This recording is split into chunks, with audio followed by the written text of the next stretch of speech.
What is up, Macomb? It's that time again. It doesn't feel like it's been about 3, maybe 4 months since we were last on the show. If you're new, if you're a freshman, or somebody who's just tuned into 88.3 for the first time, you chose a good time to tune in because this is the best sports talk show you're going to find in the area. Any other broadcasting majors can come at us. You're going to have to deal with Darius. He's our muscle. They don't want these problems. And with that, we'll go ahead and introduce ourselves. And once again, if you didn't know last year, I'm LManMatt93 on Twitter. The name is Matt Langman. Feel free to tweet at any of us during the show. We will respond to them at some point during the show, give you a shout out and all that good stuff. I'm Ryan Mason, and you can follow me at Mason_IL Chief. And I guess by what Matt said this summer that I'm the resident St. Louis Cardinal insider. I think that's what he said. I think so. And okay, let's see if I remember how to do this properly. I am Darius Hawkins, and y'all can follow me on Twitter at _Hawk_13. Okay, there you go. You got it. You got it. It's all good. All right. So we're going to start out the show. We're missing one more of C4 Sports. We're C3 right now. Our fourth is currently at baseball practice, Mr. Adam Feiner. He is our inside source, our true inside source to Western baseball. So if you are a baseball fan and you enjoy Leatherneck baseball, be sure to listen to C4 Sports every Friday right here on 88.3 The Dog or online at 883thedog.com. You can listen live to the station at any time, but especially Fridays 5 to 7. We normally start out our show with a little baseball insight with Adam, but he's currently at practice. He should be joining us later, so we're going to go ahead and jump right in to Western football. First, we'll look at the good. That's what happened this past week. A little over a week ago, last Thursday, we thumped Valpo 45-6. Trenton Norville threw a couple touchdown passes, one to High C. Scott, which I believe got the game going. J.C. Baker punched in a couple. I think he had over 100 yards rushing. And basically, the offense looked good, the defense looked good. Valpo looked incredibly undersized. Our offensive line just completely manhandled them, as was shown with the 24-0 halftime lead. We had a 355 yards to 131 yards within the first 30 minutes of the game. It wasn't even close. The second half was just more of the same. All I'm seeing here on the media report is just Western drives down the field, punch it in. I was not at the game, actually, but I got the updates, and I've been looking over the media reports in anticipation for this week's huge game. And basically, Valpo was just a ton of little country boys who could not hang with Western Illinois. And if I'm going to say that about you, you must not be a very good football team if you're making Western look like a bunch of Division I All-Stars. Not to trash our team. I'm happy that we won, but I think that statement's going to come up here in a minute when we talk about our next opponent for tomorrow. Yeah, I didn't go to the game either. I had to work that night, so I took a nap beforehand. But I was surprised by the score. I mean, we were talking all last year that offense needed to play a little bit better. The quarterback needed to play a little bit better. And, you need a game to beat up on somebody to get a win and to see how you're going to do. Because, I mean, Western's going to have 2 big games this week against Wisconsin, and then here in a couple weeks, Northwestern. So that's automatically just going to be 2 beat-up games that they're really not going to see how their team is going to do against competition that's going to be close to them. So I think it's going to be positive for this year. So I was glad to see them win big. Yeah, of course I wasn't at the game. Why would I be? I mean, C4 Sports was not represented at this football game. We weren't. I don't even remember what I was doing on Saturday, but I wasn't there. It wasn't on Saturday. It was on a Thursday. It was Thursday night. Oh, well, see, exactly. That just proves, once again, well, I do have to wasn't say there. this, not to trash the school or the football team. They do not do a good job of marketing athletics. Yeah, I think we talked about this. We've talked about it in all the broadcasting classes. They don't market the sporting events, and maybe that's why our student turnout is so poor. Like my high school, Naperville North, had a better student section, better turnout than Western Illinois does. Nobody cares about what be going on here. Only time people show up for stuff here is if they can get something for free. Or if the basketball team is good. What was that, 2 years ago when we played see, South Dakota and State? I wasn't even here then. Yeah, we played South Dakota State the year we could have made the NCAA tournament by that's winning the when they set Summit the League, and record. it was like the most people who've ever attended a game here. Like it was the first and only time Western Hall has been packed. It's when we played Walters, who's now in Milwaukee. Nate Walters, okay. Yeah. Well, yeah, like you said, Ryan, it's good, to have somebody, I guess, to get a win early on, just to go ahead and build your confidence to start the season. Always want to start on the plus, because then a great downfall comes this week. So let's go ahead and get to that. If you didn't know, we're playing Wisconsin Yes, the Big Ten, Wisconsin. To give Western credit, last year we were able to hang with Minnesota for the majority of the game. If memory serves me correct, I don't have the stats in front of me.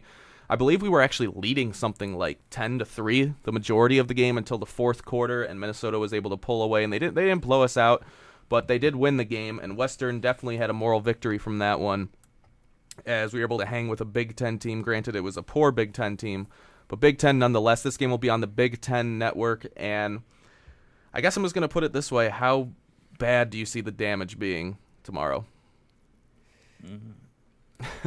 Yeah. The score we put up on Valpo, I would not be surprised if we saw Well, we have Trenton Norville. He looked real good, and I like Trenton Norville for a Western Illinois quarterback as a freshman last year, and he looks a lot better this year. He was on point. It was Valpo, but I think I'll give him 45-10. Yeah. Okay, I'll give him double-digit points. I'm trying to at least give our school a little bit of credit, even though.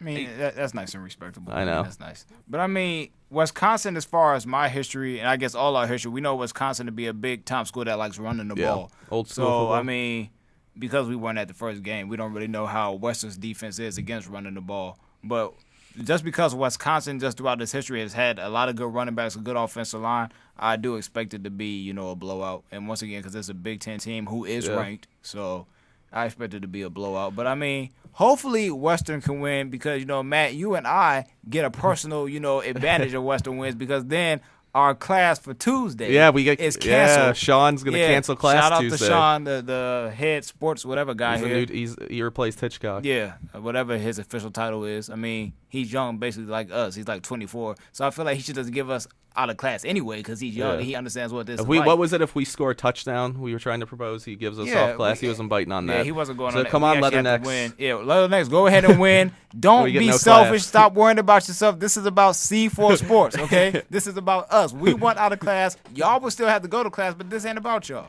Okay, we trying to have fun. That's what it's all about. Yeah, I think we're not going to win. I really don't see it. not. But to keep it close, like I said, I really like Trenton Norville. I think he's a guy who can do really good things. He's only in his sophomore year, I believe. And maybe not this year, but junior, senior year, I see a lot of good things coming from Trenton Norville. I also, Lance Lenore and J.C. Baker, both seniors, if I am correct. I think they're both going to have the games of their life for Western to even be in punching distance, arm's length of the Badgers, and I'm probably going to go along the lines of Ryan. I'll go 45. I think we get one touchdown, 45-7. I think we're able to punch it in once after I think Baker, he's a good combination of size and speed for a Western Illinois type school. I think he can put up 100 yards rushing on Wisconsin, maybe 99 yards, 100, and that'll be the bright spot for Western. So touchdown going to come at the end of the game? I think it'll be like or second quarter. Second quarter. Okay, that's still decent. Yeah, we put on a nice little drive. I'm going to say towards the end when the scrubs start coming in. I think that's when they'll score. I do have to say it could be a low-scoring game because if you're a team like Western, who I think the defense is pretty poor and our offense is our strong suit, they're going to be content to play the field position game. Western's going to play it very conservatively, and they're just going to want to play field position with Wisconsin. So I'm kind of hesitant to even give Wisconsin that much just because I think Western's going to be that annoying little kid who's going to do anything it can to win, just play conservative, punt the ball away, not take any chances whatsoever. Norville is going to be, as I like to say, the Alex Smith of this game where you just take the conservative, game manager, conservative plays, no turnovers. And, I mean, Wisconsin's going to eventually break through, but you're going to see their touchdowns, I bet, are going to be like 70-yard pass, 50-yard run, something like that, because I think Western's just going to play that field position game, and they're just going to try and extend the game as long as they can, because I think that's what they have to. And I think that's basically all there is to say for Western football tomorrow. Good luck, boys. We are rooting for you, especially me and Darius, so we can get out of class. Absolutely. And just imagine if we could win this game. Do you think people would actually care about Western football then if we pulled this off? Absolutely not. Not at all. No. I would have to agree with that. Somebody's just got to market them. Yeah. Like nobody knows when they're playing. They market the Northwestern game. That was about it. Cause that's right. You have all the alumni up around the Chicago area. So probably be a good turnout at the Northwestern Yeah, I know a lot of game, people are going to that back home. I mean, they just basically bank on the town. I mean, that's about it. I don't know why that is. I don't know if it's maybe because of, like, the area surrounding the school. I think maybe. so. I think too. You get all the kids. You get all the like, I guess, the farm kids who aren't that into sports, or they're all like the St. Louis area. Yeah. And obviously you get the Chicago and everybody else. Like I grew up like a Michigan fan, Oregon, and I don't identify with Western. We're not gonna win any national championships. We're not playing on ESPN. You have a ton. The college team here is not Western. The college team here is U of I. So, it's just stuff like that. Or even Mizzou, for the people from St. Louis. So I think that's just Western will never be able to overcome that, I think. At least definitely not while we're in school, and maybe 20, 30, 40 years they'll have to do a major overhaul, I think. But since this is our first show in about 4 months, like I said, to start off, we have to do some summer recap. Yes, so if you are a returning listener, you'll feel right at home right here. If you're a new listener, you'll get to know, I guess, a little bit more about us, get to know our personalities, the way we pick things. We're going to start it off real quick. I've been dying to talk about this. We'll just do real fast because I know this is America and we don't care about soccer. That's the one thing America has got wrong. We're right about everything else except soccer. It is an amazing game, and I love it. I'll actually be doing the color commentating for soccer, men's soccer here at Western. Wow, our first game is Sunday. What a plug. Our first game is Sunday. That's what we like. Our first game is Sunday. You see, it started at C4 Sports, and now he has expanded his horizons. Darius said I should have got a media pass for the World Cup, and I was like, I agree. It didn't happen. I was not in Brazil, sadly. But I agree, it should have happened. We could have had the whole C4, the whole town exploding on my media pass and everything. Exactly. I don't think Brazil would have liked that. Yeah. They wouldn't get it, but they that's probably okay. wouldn't. Just for the World Cup, if you didn't know, Germany defeats Argentina 1-0 in the final, went to extra time. Mario Götze, and that's Gotze. It's not Goats, it's Götze. We're talking about Deutschland here. Just like it's not Porsche, it's Porsche. I learned that from watching soccer, but I believe he's 21, puts in the biggest goal of his life, the biggest goal you can possibly score really in world sports, because this is the biggest sporting event in the entire world, is the World Cup. James Rodriguez, who's now made the move from Monaco in France to Real Madrid after the World Cup, capitalized on winning the Golden Boot as the tournament's top goal scorer. Manuel Neuer, surprise, surprise, Germany's keeper, wins the Golden Glove for being best goalkeeper. And the one nobody agrees with is Lionel Messi winning the Golden Ball for player of the tournament. Didn't look happy when he won it. So, Ryan, I'm going to ask you, because I know, Darius, I think you said you just watched the final, and that was it. What are your thoughts? Obviously, you mentioned USA and our nice little run that we went on. But what are your thoughts on what happened in Brazil? It was a nice run. Getting out of the group of death is pretty That was cool. pretty crazy. I think it helps that Cristiano Ronaldo got hurt in the Champions League final. Yeah, but I was, besides the United States going on, what surprised me was just Portugal just Pepe headbutt in the first game against Germany. Not coming with anything. And then I was really surprised with Brazil just collapsing after it was Germany that thumped them. And then they played the Netherlands in the third place game and got destroyed romped, again. Yeah. And I think Neymar got hurt. He broke his tailbone, I want to say. Yeah. And then they just lost all hope. Yeah. And I had Brazil. I don't know if I had Brazil winning it. I think I had Brazil winning it with just a host country winning it.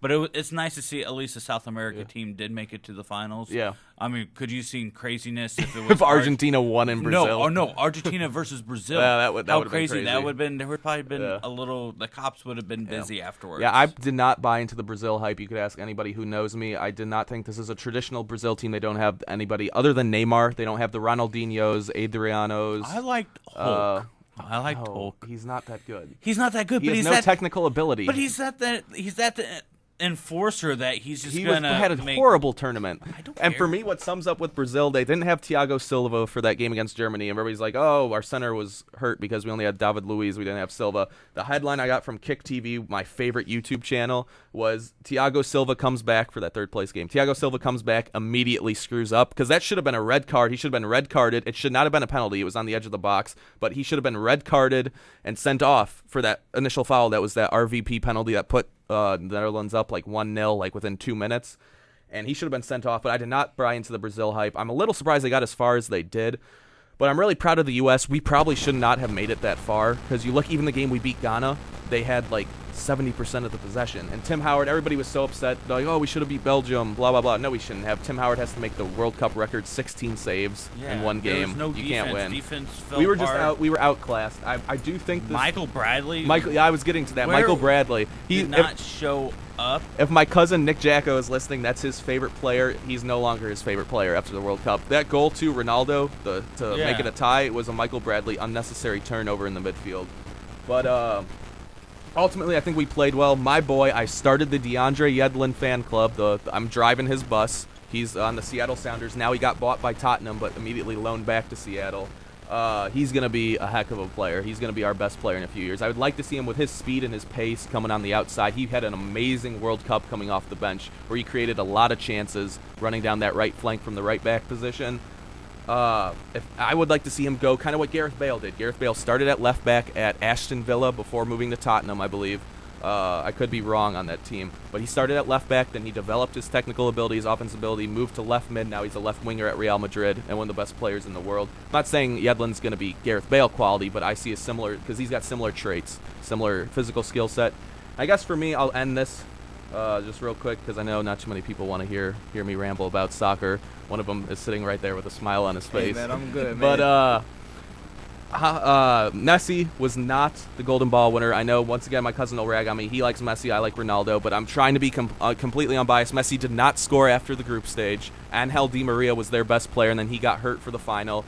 But he did not deserve the Golden Ball. For me, it was either, I don't think James Rodriguez really deserved it because I don't think Colombia went far enough, and all he kind of did was score goals. For me, I'm looking at the whole picture. It's either Thomas Müller for Germany, or the one I actually gave it to is one of my favorite players is Ian Robben for the Netherlands. I think if you sat down and watched all the games, no single player made a bigger impact when he had the ball at his feet than Robben did. Other than the 90 minutes against Argentina in that semifinal game, which they lost until even in extra time, he opened stuff up. He probably should have scored at the very, I think, beginning of extra time. But when you watched Robben on the ball, he was just magical, especially in that first game. How about Spain? I picked Spain to win. They get demolished 5-1, 5-2 or whatever it was to the Netherlands, don't make it out of the group. Same with Portugal. I mean, yeah. Germany destroyed them. And the Netherlands started off their campaign romping the world champions, getting a revenge for the 2010 World Cup final where they lost to Spain. And just Ian Robben was on fire the whole tournament. Robin van Persie, of course, the Flying Dutchman after that heading goal against Spain. He was great too. But when you watch Ian Robben, he was just dominant. He had, I think I got the stats right here. Robben, where is he? Yeah, he only had 3 goals, but he had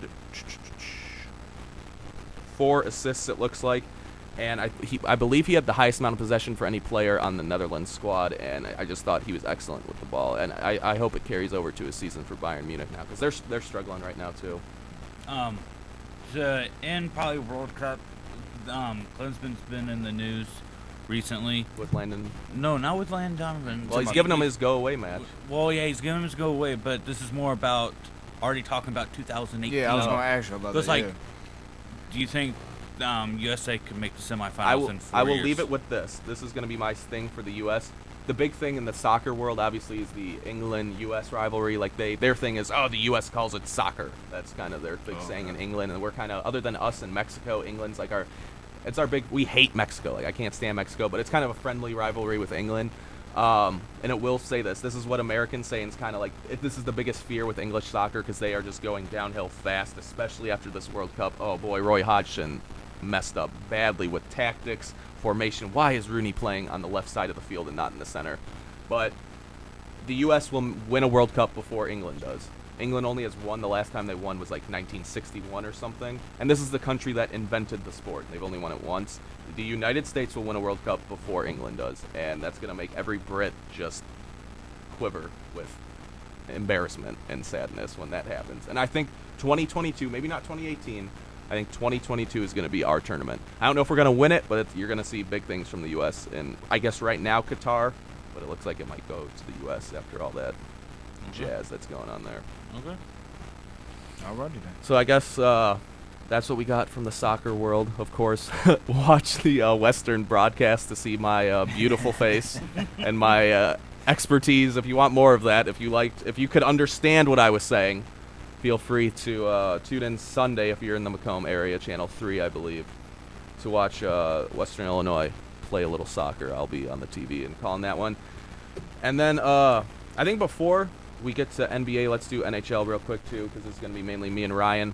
Of course, the Kings dominate the Rangers 5 games. It was a competitive 5-game series, though. Yeah. Justin Williams wins Conn Smythe. I kind of have a problem with that. I understand it, but I would have gone Drew Doughty for me because I thought he did more stuff that didn't show up on the stat sheet. I thought he was the best overall player in the playoffs, either him or Lundqvist. And yeah, really, it came down whoever was coming out of the West was going to win it because we had the Blues, the Avalanche, the Wild, the Blackhawks, the Ducks, the Kings. And after Boston's collapse to Montreal, which was my personal favorite series of the playoffs, I'll ask you about what you thought about Milan Lucic's little handshake line antics. What did you take away? That just shows competitiveness. Yeah. You do the handshake line, and they don't have to do it. They do it just for it goes like. But you know what? If you're salty and you thought you should win, don't shake hands. Don't. Goes like. It's just like when you see after an NBA, you see LeBron James. It's kind of different. It's a little different though just walk than off. basketball. But still, even after a 4-game series, if they lose, they just walk off. Yeah. Nobody says anything about that. It goes like. Well, it's kind of an unwritten rule in hockey is the handshake line. But who cares? Who cares? Have you ever just walked off the ice without shaking hands? You'd be the most criticized hockey player in the history of the game. Who cares? You put your heart and soul into that series and you lose. And if you think it's because of one player being dirty or whatever, then don't. Well, it wasn't because they were dirty. He was just being a sore loser. Because Lucic scored that empty net goal in Game 2 and pounded his chest, which is a big no-no for celebrating an empty net goal. And then Dale Weiss scored the next game and pounded his chest to the Boston bench. And then it ended up Weiss scoring what ended up being the game-winning goal in Game 7 in Boston. And Lucic was a little salty about that. I feel like personally, if you lose a series and it's not really any bad blood there, but if you lose, there is bad. Yeah, but I'm saying if it's no bad blood, and then you can shake hands. But if it's a rivalry, I'm probably not gonna shake hands with you either because you're already thinking about, I'm trying to beat these dudes the next year. And like when there was a lot of bad blood in this series because we had the whole racist. Six. Well, this is the oldest rivalry in hockey, really, is Montreal and Boston. But you also had the racist incident with Subban, who was lighting it up in the playoffs. That's my boy. If there's one player off the Hawks, that's my favorite. It's PK Subban. He had the overtime game winner in Game 2 when all the racist tweets came out. That was actually his second goal of the game. So you add that with Lucic and Dale Weiss getting into it. I think did Carey Price get hurt in that series, or was it Game 1 against New York? I think because Carey Price had a heck of a playoffs. Game 1 against New York. Okay, so the Price injury didn't happen in that series, but there was a lot of chippiness, a lot of bad blood. That was my personal favorite series from the entire playoffs. Don't make fun of me. Mine was L.A. versus Chicago. Yeah, that was really good. Just back and forth. Mm-hmm. I left Game 7. From a establishment here in Macomb, and next thing I know, they were down. There was a couple Blackhawks fans up there, up at the bar, being one of the bad Chicago fans. I can respect fans like you. You know what you're talking about, but just stupid, ignorant fans, I have a problem with. I'm like, all right, they're gonna win. Don't want to be around when they're throwing it in my face or throw it into anybody's face. Go back home. And I was shocked they came. Yeah. Well, that was just the Kings. The way I look at it was their year. They look at the goals they scored. You watch Kane, Taves, anybody, even Oshie for the Blues. Like, oh man, there's a couple times in that Hawks series, the Blues. I was like, that's a nice goal by TJ Oshie. The one where he was on his knees too. At the game I was at, Game 5, he went around Crawford on his knees. Like, that's a nice goal. Like all the teams are kind of like that except for LA. Every goal was like, oh, that's such garbage. Like, that's such BS. It's just like a shot on net and just guys whacking at the puck and then it goes in for LA. I think it was their year. They were I think the two best teams in the NHL are the Hawks and the Kings. Now, I want to put the Bruins up there. I think they kind of got a bad series and Montreal matched up well with them. But I think it's really the Hawks and the Kings are heads and tails above everybody else with the Bruins right there with them. I just think the Bruins get an advantage because the West is so good. The West is so good. It's just like basketball. It's the same thing. The West is so good in hockey. And you saw the two best teams in the NHL. My dad calls this the one that got away because we should have won that Game 7 because we would have thumped the Rangers as well in the Stanley Cup final. We would have crushed them. It was really Lundqvist versus the Kings. If it wasn't for Lundqvist, they don't even win that one game. He had to make like 50 saves twice, I think. For me, he was probably the best player in the playoffs, but Doughty put up the numbers. Doughty got the Stanley Cup. That's why I go with him, or the same can be said for Justin Williams and his 25 playoff points.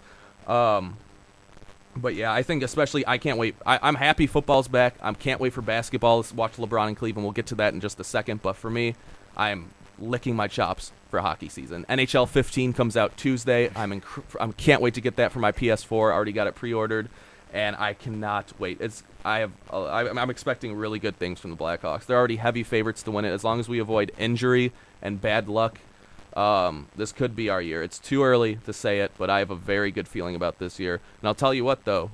I expect good things from your St. Louis Blues as well. If one of us can beat a lot of Paul stuff Stastny is probably the best pickup of the offseason. Best pickup and saying goodbye to Miller. And the only question is their goaltending right now. is And I question. think their defense, when you play a team like Chicago or like Boston, I think their defense, why I think the Hawks won that series, is their defense could not skate with us. And I think that could be problems, too, is you need a guy kind of like a fix that. Yeah, you need a guy like a Duncan Keith or a Drew Doughty. Not maybe that skill type. Obviously, they're 1 in a million, but a guy who can skate and get up and down the ice. Blues dealt with a lot of injuries. Dealt with Backus.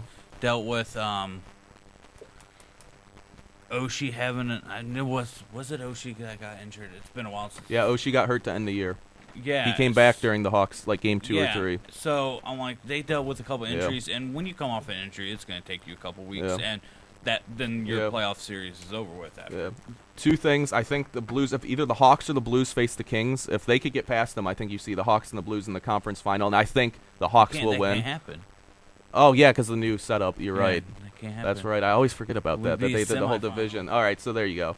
Yeah. I think Colorado took a step back. I mean, they lost Stastny. Even though Nathan McKinnon, that guy is a heck of – he's 18 years old, 19 now. That guy is insane, the Rookie of the Year. Man, and watching him in that Wild series that they lost, the stuff he can do, he's going to be a heck of a player in a few years. He might be the very best. Who knows? Yeah. But, yeah, I could see the Hawks or the Blues making the conference finals, and I think either of them can beat L.A. I think it'll be a real good series. But I think I'm just licking my chops. I cannot wait to play L.A. again. This is going to be – I expect good things from the Hawks. I hate to say it, but I do expect good things from your Blues. I think those, for me, are the 2 teams to watch, as well as Pittsburgh. If Pittsburgh, they were by far the most injured team in the league last year. If they stay healthy, I think the Penguins can make it. It'll be Pittsburgh and Boston out east with Sidney Crosby and Malkin. I think that's what I had in the conference finals last year. Yeah, I think so. I think a lot of people had that. But Montreal was that surprise team in the playoffs last year. And now, here is the moment our man sitting to my right has been waiting for, and we will let him have the floor since it's been all us so far in the show, me and Ryan. You can start it off, bro. No. I just got to start out with my boy. I beat you to it. I don't know why you thought you would beat me and wearing a LeBron jersey, a Cleveland LeBron jersey. But my boy, of course, have you lived under a rock or know nothing about sports, which I don't know why you're listening to this show then, but LeBron James is going – that's true. LeBron James is headed back to Cleveland as a diehard LeBron fan, not a Heat fan, not a Cavs fan, a LeBron fan. I'm happy with the decision. I think it's the right choice, and I am very excited for the rest of his career in Cleveland with Kyrie, LeBron, and now trading away Wiggins for Love. If I was a Cavs fan, I'd be mad about trading away Wiggins, but I'm not a Cavs fan. I'm a LeBron fan, so yes, let's win now. I like the move just because it shakes up the entire league. Yeah. Everything is different now. It's all open. And I thought it was going to be a little chance for Dwayne Wade, to fall away by himself, wither, and be a bum. And his team, so I was looking forward to that. But Chris Bosh just had to take the money and stay in Miami, so forget that. But, yeah, LeBron coming back, it definitely shakes up the whole thing. I mean, I could get more detail into how the Cavs will mesh, but, I mean, we could say that for down the line, NBA previews. It's just a little summer recap. But I thought it was definitely a good thing to have during the summer. Well, other than like dead months. Yeah, I was gonna say other than the LeBron move, what was your favorite move for basketball? It could be anything. The finals, the FIBAs that are going on right now, off-season trades. Well, free I mean, agency. the finals, of course. I wanted a champion, so it was cool that the Spurs won. I mean, it was. I like the way that they played when they won. I like the team basketball aspect, but the big thing for me, even though it really hasn't started yet, is really Derrick Rose. Yeah. The FIBAs. I mean. He hasn't been really playing well he at hasn't all. played well. He doesn't look like he's confident whatsoever. I feel like I don't know. I haven't really watched too many of the last few games that they played, but I still have yet to see him take a jump shot. And so I don't care about none of that he's doing. I don't care about him driving to the basket because we know he can drive to the basket. Even if he misses it, we know he can get where he wants. If he can't shoot, then all the rest of that stuff doesn't matter. So that's what I'm really looking forward to. That's what I'm really looking at. I mean. But the fevers also have been kind of crazy because you have Paul George break his leg in a scrimmage. Yeah. And I mean, I was watching that live. Shout out to my boy Dwayne. We were sitting there watching that. Man, I mean, that was crazy. So, I mean, I'm already interested, you know, for the NBA, like how you are with NHL. I'm already ready for the NBA. I'm happy football's back, but everybody knows NBA, that's my number one right there. So I'm already ready for that to start up. Yeah, for me, why it's hockey is just, I don't know, I think it is my favorite sport, and I just bleed the red and black for the Hawks. That is my team. If I could, I would sacrifice allegiances to all other teams if I had to and just stay with the Hawks. So that's why, and I expect real good. I have a great feeling about this Hawks season. But Ryan, you have anything you want to talk about for a summer recap from basketball? Summer recap. Could be Lance Stevenson even. I wanted to ask you guys about that with him making his move to Charlotte. I'll let him go then. Okay. All about the. Well, I wouldn't say it's all about the money. I think it's all about what team actually wanted him after his antics in the playoffs. That's about it. See Indiana dropping big time, and I can't believe that. That was going to be mine right there. yeah, but probably the best thing about NBA over the off season, I think it's just LeBron going back and the whole talk of we're gonna have a huge powerhouse, like LeBron and Melo are gonna meet together somewhere, and I'm happy because nobody wants, and I'm going to throw a baseball analogy, nobody wants the 90s Yankees. Yeah. Winning 3 or 4 out of, or even New England when they won 3 out of 4 Super Bowls. Nobody wants that. They want diversity. Mm-hmm. Diversity sells. It's not mega powerhouses. And that's what's making me happy is that NBA might actually go back to... Well, I mean, I don't know back about to- that because look at the Eastern Conference. It's really a 2-team race right Yeah. now with the Cavaliers and the Bulls. And if Derrick Rose keeps playing like the way he is, it's really in all honesty, a 1-team race in the East. If Derrick Rose isn't Derrick Rose, And you can't say Cleveland is going to run away with it. you can't. But but if Derrick Rose is hurt, they Yeah. are. Because there's no way, or if he doesn't play to MVP level, they are. But granted, the Cavs need time to gel. Yeah. But once we get to playoff time, if it's not Derrick Rose or another team doesn't make a move or something, it's gonna be the Cavaliers lose maybe 2 games in the Eastern playoffs. and you can't say NBA getting back to necessarily parity because the NBA has never had it. So I mean, you look at the NBA, it's basically about maybe like 8 teams that's won titles out of what 30. Well, yeah, even So- look, what was it? The Western Conference has been won by like 4 teams. The Yeah, same it's 4 not- teams since 1997, I Yeah, think. it hasn't like 1996. the parity in the NBA has never really existed. So I mean, it's nice. I understand what you're saying, and I agree with you. It's nice because no matter what, everybody knew the Heat basically were going to get back to the finals last year. We all basically knew that, and so now it is kind of open. And then with that potential, we don't know what Derrick Rose will be, so it builds up that anticipation. But you talking about Lance Stevenson, first of all, Lance, he didn't get respect from Indiana. Larry Bird wanted him back, but they didn't give him respect. If Gordon Hayward is making $16 million from Utah, he's not nowhere close to what Lance Stevenson is as a basketball player. When they played the Heat in the playoffs, Lance Stevenson was the only one that was showing up. Yeah. Paul George was playing like garbage. Now, some people, people get hurt. How about Roy Hibbert and his That's disappearance? A bum. That's yeah, a wow. bum. Oh Wow. my goodness. Him and George Hill. I don't even know why George Hill in the NBA. George Hill sucks. All right, they could have just called me up, but they get out of here. And Roy Hibbert just lost all sense of basketball. I don't know what he's doing. But Lance Stevenson was the only one that was doing anything when they played Miami. So as far as and Charlotte's gonna be better now. They were already rising up last year. With Al Jefferson and Kemba Walker made the playoffs. I don't want to say they would be a 3rd seed because I'm not really thinking about all the teams right now. But I mean, they're definitely going to, Yeah, you can up save and that coming. for our NBA Yeah, preview exactly. in a I few don't want to weeks. do all that type of thing. It's kind of early right Yeah. now. It's still September. Still wearing shorts. So there you go. There's another plug. In a few weeks, Exactly. we're going to do first 1 week will be the NHL preview, and then next week we'll do NBA preview Yeah, right but after that. but I like what Lance did because he's basically betting on himself because the deal is only a 2-year deal. So I mean, after that, he can hopefully maybe for his sake get some big money after that. Yeah, I guess that's my thing, other than my boy going back home, and now I guess everybody likes him. I went from one day, everybody still hated him, and then he goes to Cleveland. I got all these text messages like, oh, I love LeBron now. Yeah, we can be friends again. I was like, okay. But other than that, it has to be Indiana just imploding. Yeah. Imploding. Like, what? I've never seen a mental implosion the way they did. Like, Roy Hibbert, 0 points, 0 rebounds, or like 2 rebounds or whatever it was in multiple games. Paul George, for all the steps he took forward the last 2 years, he just retracted all of them. He's back to like 2011, 2012 Paul George. And yeah, Lance Stevenson, great player, but what are you doing? Like, I like the quote, I think Vogel or Bird said, you don't tug on Superman's cape. Like, why are you making LeBron, like, why are you giving LeBron a chip on his shoulder? Like, why would you ever do that? And yeah, David West, I guess, was okay. Yeah, but he just whatever he is. George Hill was George Hill. I think Darius summed up George Hill. That boy And I've just never, that was a team we all said, we're like, yeah, they are too deep. They match up too well with really Miami. are. They're going to the finals with Derrick Rose out. And they just mentally had a Blew breakdown. it Once all they up. got, because I think their whole thing was, we get no respect. Miami gets all the respect. They got the respect by being like first in the East most of the year. And once they got the respect, it was just all downhill from there. They couldn't walk crazy. to walk. Yeah.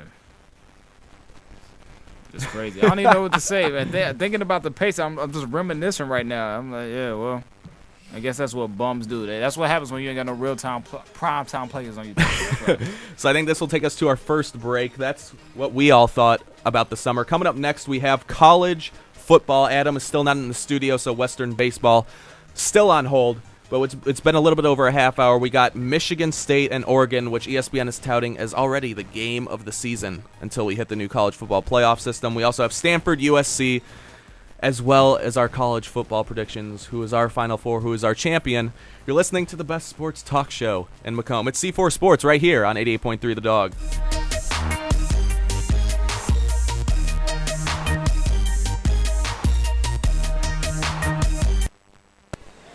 Just now, another kid dropped out of school. There's one every 20 seconds. Over 200 kids an hour. That adds up to nearly 5,000 kids every school day. If we do nothing, 3.5 million kids won't receive a diploma over the next 4 years. But there is someone who can change that. And that someone is you. United Way knows that kids who have a caring adult in their life are more likely to make it. So make a pledge. Tutor a child who needs help. Mentor a kid who needs someone on their side. Volunteer to read to children. Because the path to success or failure starts long before graduation day. And the difference between a graduate and a dropout could be you. Take the pledge to volunteer now at unitedway.org. Brought to you by United Way and the Ad Council.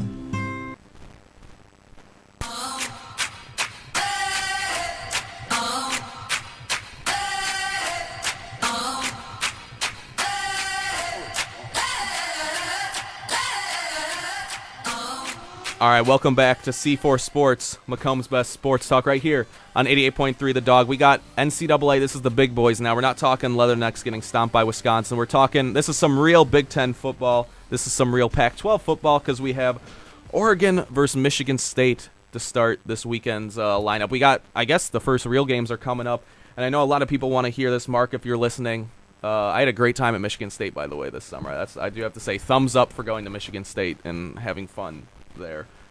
Did you meet Tom Izzo? Please No, say we saw at Rick's. We saw a football player. I was told by Mark he was a football player. I don't know who he was, but I don't remember it that well. But we Next saw a time football you player. gotta be Tom Izzo's stalker. I will. Okay? Mark, I want if- his Mark, autograph. that's. Okay. I'm going up. I'm going to be up there at least once this semester. So when I do, Hey, Mark, shout out to you gotta Mark, give man. us Shout a- out Mark. Yeah. Shout out Mark. Darius and I we balled with Mark a few Mark, times. I would like to have a Tom Izzo autograph if you can get that to Matt when he comes up and he can bring it back. He's to in me. the picture, actually. I saw their picture for their camp out, and Mark's in that. It's Izzo with all the kids, and Yeah. I found his little face in there. But so, Michigan State, I know Mark would like to hear a lot of good things about them. Basically, it's contrasting styles is what I'm getting from this game. We have the number 4 offense in the country last year.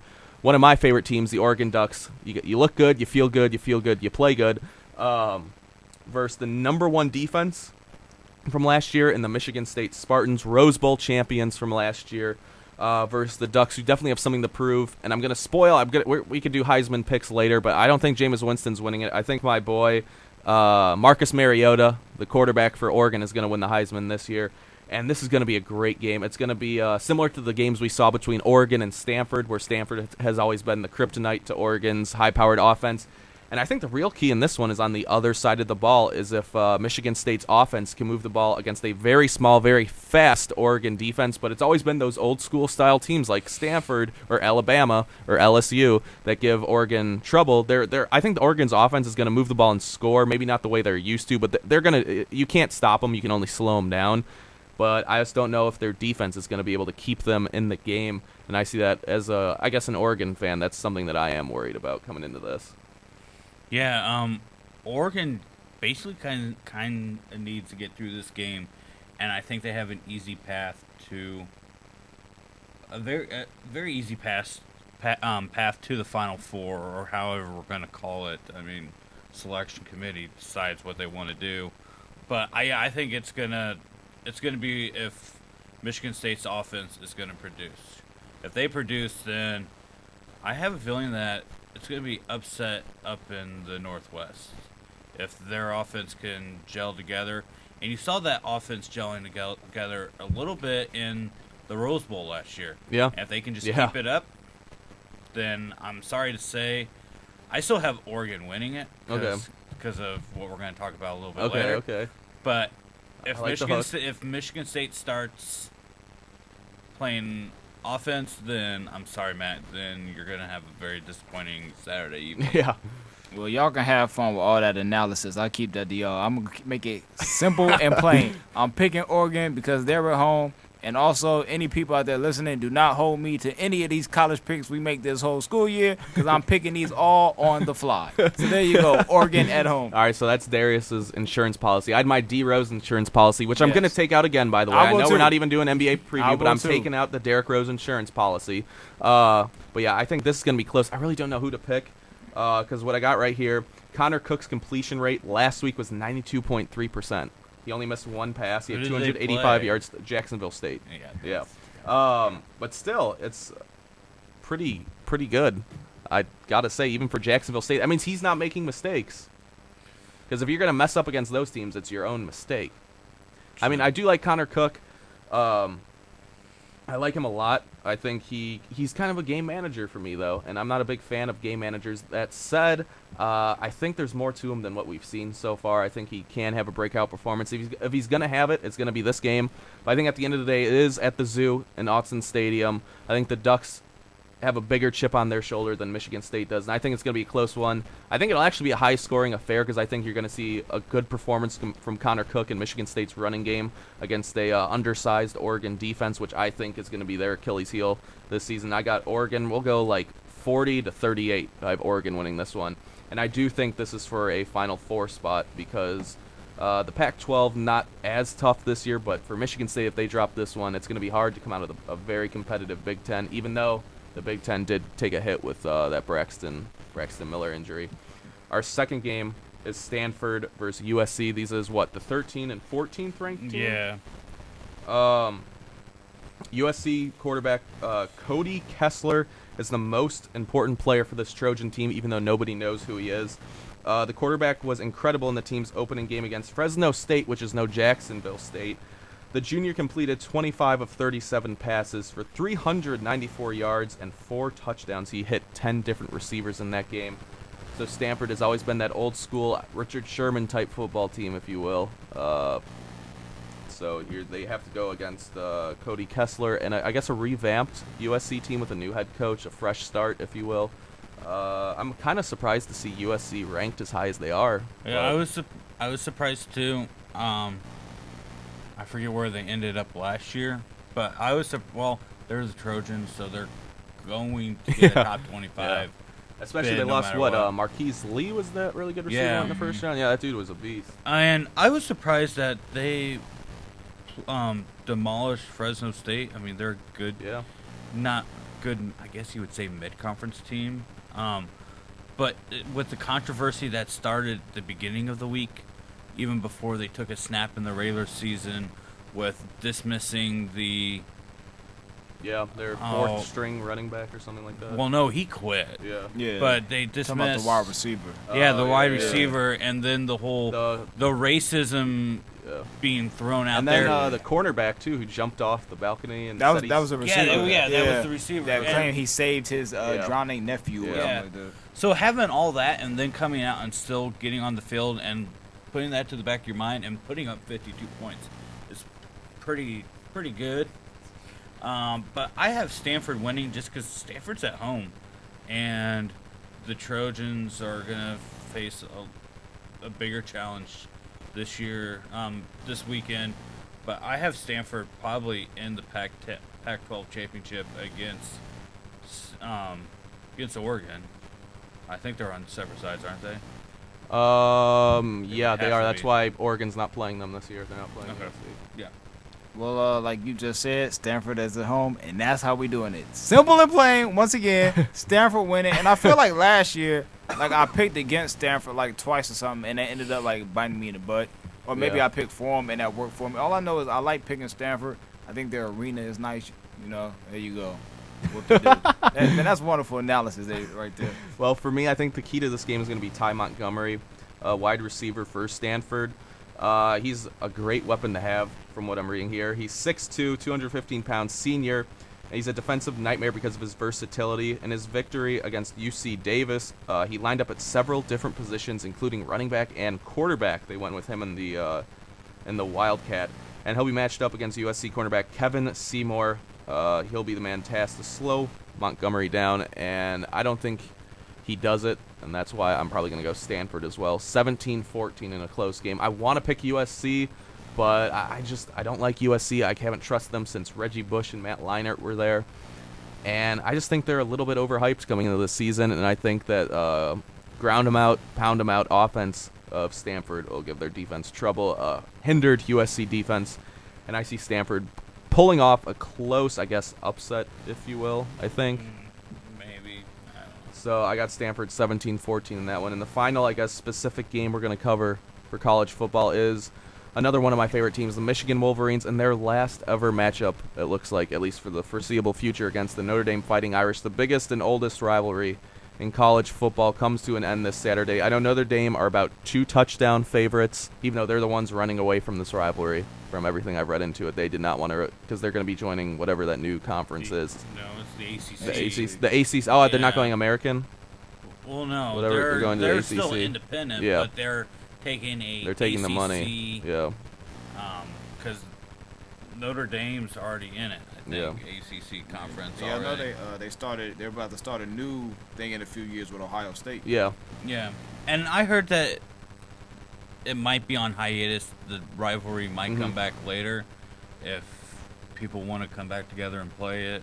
But I mean, for being two glorified teams that haven't won much Yeah. In a in long a time. very long time, it's a big rivalry. I mean, between each other. I mean, you have Michigan versus Notre Dame, and then you have Michigan versus Ohio State. Two different types of rivalry, but I'm glad it's ending at Notre Dame than at the Big House, because when I think of that rivalry, I think I would pick Notre Dame over Michigan because I'm a Big Ten fan, and Michigan is just pompous. It's just, Hey, watch yourself. I'm sorry. You know, stuff like rivalries in college, I always wonder how do the players get up for it? You know what I'm saying? Like I don't know, like Michigan players versus Notre Dame players do some. I'm sure some of them necessarily don't really care. It's another football game Yeah. to them. And I think the rivalry is more, you know, to fans and people who's grown up with the program and the tradition of the schools. Yeah. So, I mean, I don't know whether or not to expect a close contest because I don't know if the players actually have, you know, those feelings against each other. Mhm. So, I think don't it even had. know. I think it has to depend on if you grew up a Michigan fan Oh, yeah, and or also, yeah, Notre Dame. depending You're on where going to you have grew some up. of those on your team, but you're going to have the people goes like, all right, this team, I'm awesome 5-star recruit. I got to pick. I'm like, I'd like to go to Notre Dame just because of prestige. right. Yeah, Is it- they really might not care, but you have those players that grew up a fan. That's how some of them choose their school and say, hey, goes like, it's been a rivalry. It's going to keep a rivalry, and let's get it going, and maybe they help out the players that really don't care about it. Because like, Yeah. hey, this is why. And I bet they go through a history of like, all right, incoming freshmen, this is Yeah, they why probably we do. hate Ohio State. This is why we hate Notre Dame or Michigan. This is why. And you got to live with it, and you got to understand the rivalry and all that's going on. Yeah, I got you. Yeah, well, Notre Dame is at home, and I picked everybody else who's at home. So we're just going to keep up with that, and they're also ranked, and Michigan is not, so I'm sorry, Matt. Yeah. I don't mean to disappoint you. I hope we can grow past this. It's okay. Okay, It's just okay. going to go with Notre Dame. I'm going to go with Notre Dame also, just because I'm Big Ten, and Michigan, I just hate. Like I said. You know, Notre Dame isn't Big Ten, though. Michigan is Big Ten. What did I say? Did I say? You said you're a Big Ten fan, and you're picking against Michigan. Yeah, Yeah. because I am a Big Ten fan. Michigan's and in the Big Ten. I know, but I hate Michigan. If you're just now listening for the first time, let me just tell you, first of all, there's a lot of people, places and things that Ryan does not like, okay? And when he does not like them, he is just going to pick against them, and then eventually we're going to get to the point where he starts saying shame on you, like he did to certain players on the Dolphins last year and stuff like that. So if you're the first time listening and you don't understand what all this animosity is about, just letting you know this is regular. Okay, I can be a Big Ten fan, but there's certain teams in the Big Ten Ten. you just don't cheer for. Like, I don't cheer for Indiana. Just with Illinois versus Oh, because Illinois and Indiana. versus Indiana Yeah. basketball. But then I don't think you should lead Well, off I'm with about I'm to a say- Big Ten fan. I'm about to say, you didn't word Yeah. that right. You say I'm Yeah. a Big Ten fan. When people say that, that's Yeah, normally, right. especially for a game, when people say, like my dad will say that, he's like, I'm a Big Ten fan, that's the only reason I'm pulling for Michigan State or Yeah. something like that. I don't think you should lead off with saying you're a Big Ten fan if you're going to pick against the Big Ten. that probably threw some fine. people off. I am. That's why I was confused. I was a little The confused. wording on that was not all the way where it should have been. But it's all right. Even though I'm a Michigan fan, I'm picking Notre Dame just because they are the heavy favorites and they're at home. You're giving him a pass on that one, and you're. But he didn't start Yeah. off with I'm Yeah. a Big Ten fan and then pick against a Big Ten team. Or I said even though I'm a Michigan. Or even Yeah. though, despite, okay? Yeah, I think Notre Dame's going to win this one. I think it'll be somewhat close. I'm going 27-20, a one-touchdown victory for Notre Dame. But they have Everett Golston backs, apparently. I'd like to give my dad a hard time about this because he thinks Notre Dame is above everybody else. And a guy gets kicked off for academic integrity, takes a year off, is allowed back onto the team. Notre Dame's no better than anybody else. I think they're the most overrated program in the country, but they do have a good team this year, and it's better than Michigan's. So that's why I'm going 27-20. Notre Dame over Michigan, sadly, in this last rivalry for the foreseeable future. But if Michigan can pull off this upset at Notre Dame Stadium, Dad, if you're listening, you're not going to hear the end of. I'm sending you a text a day for the rest of the football season if Michigan pulls off this upset. Just reminding you about that. So your dad's a Notre Dame Yeah, fan? that's kind of why me and my brother were Michigan fans. He was because we had to listen to anytime anything went wrong for Notre Dame, it wasn't Notre Dame's fault, it was the officials' fault because they're independents. And the officials, even though they're playing Michigan, they have Pac-12 refs. Somehow the refs want the Big Ten to win. And that he will never forget till the day he dies. He will never let it go. The game, I think it was 05, the year USC lost to Texas. They played a good Notre Dame team, and Reggie Bush, I'm putting quotes here, pushed Matt Leinart into the end zone on the quarterback sneak, and that ended up being the game-winning touchdown. Apparently, that's the greatest tragedy to ever happen to my dad. And so anytime anything goes wrong against Notre Dame, it's the official's fault, and he has no basis for his argument whatsoever. And me and my brother would just get so annoyed with him that kind of pushed us away from Notre Dame and towards Michigan. I mean, there were other reasons, obviously, but that's kind of why I like to rub this in my dad's face, because I hate his argument so much. So he has a bigger stake in this rivalry than Yeah. probably most players on that Exactly. field. I do. This means a little bit more to you, and I do. appreciate that. I Thank didn't you. realize that. I didn't. Yeah, Okay. I'm glad I can inform you that Notre Dame fans are not the brightest of the bunch when it comes to. I hope your dad is not listening. I hope he is. I hope he is. Oh, man. Such polite because I have a feeling that Matt's dad's gonna be driving. He down can this text me right weekend. now. Yeah, and goes like, "I'm ashamed, and I'm gonna hit." Because like He knows how I feel. Give you a whooping I've told or him this something. a million times, straight I to feel his like face. his dad should tell him that Darius is his favorite C4 Sports member. I feel like that's what he should do.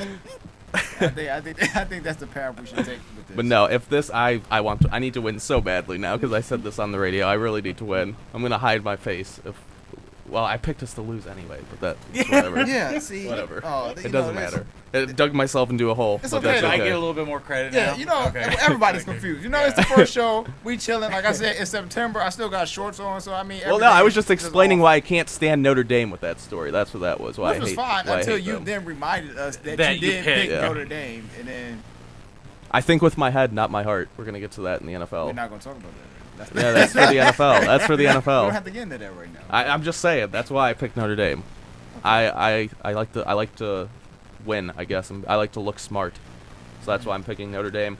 But your dad's gonna look smarter if they win because. No, he'll just actually be a true happier. fan. He's not gonna look smarter. He's just gonna be happier.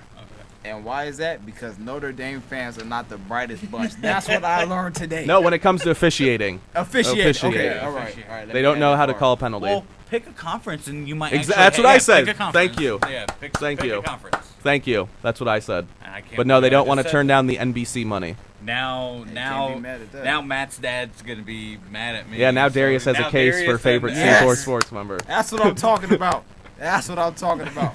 Domination across all the boards. All right, Mr. Adam Feiner has joined us, and I guess we can start with you right here. We're putting you on the spot right as you sit down at the studio for your first, I guess, performance, if you will. We gotta of give the him a semester. plug. At Nobody Final on Twitter. E before I. E before I. Thank you. Wow, well said. All right, Yeah, who well is your Final Four for the college football season this year with our first ever playoff? said. All right, I'm gonna go with Oregon, my team.